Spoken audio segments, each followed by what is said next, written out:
Hey everyone, today I'm going to teach you how to set up a proxy on Google Chrome. Without any further ado, let's get started. First, open your Google Chrome browser on your computer. Once it's launched, direct your attention to the upper right corner of the window. You'll see three vertical dots there which represent the Chrome menu. Go ahead and click on those three dots to reveal a drop-down menu with various options. From the drop-down menu that appears, look for the option labeled Settings and click on it.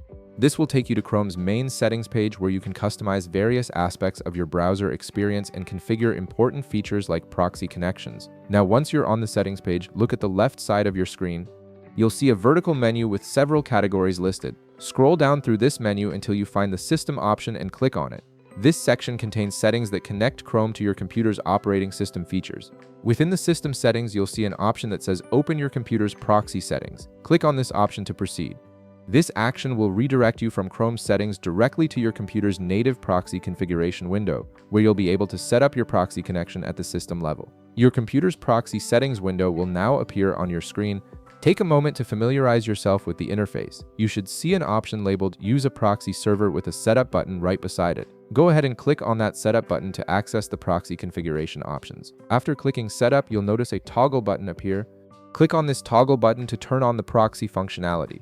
This switch enables your computer to route internet traffic through a proxy server rather than connecting directly to websites and services. Next, you'll see fields where you can enter your proxy details. In the appropriate fields, input your proxy IP address and port number.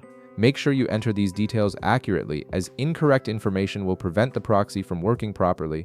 The proxy IP address is the server location and the port is the specific channel through which the connection will be established. Once you've entered your proxy IP address and port, click the Save button to apply your changes.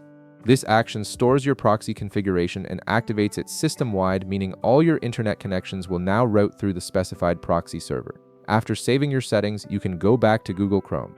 When you open Chrome and try to browse, you'll be prompted to enter your username and password for that proxy server. This is an authentication step to verify that you have permission to use the proxy service. Go ahead and input your credentials in the fields provided, and that's it. Your proxy is now successfully configured on Google Chrome, and your browsing traffic will be routed through the proxy server you specified. If this video helped you out, be sure to leave a like, subscribe, and I'll see you in the next one.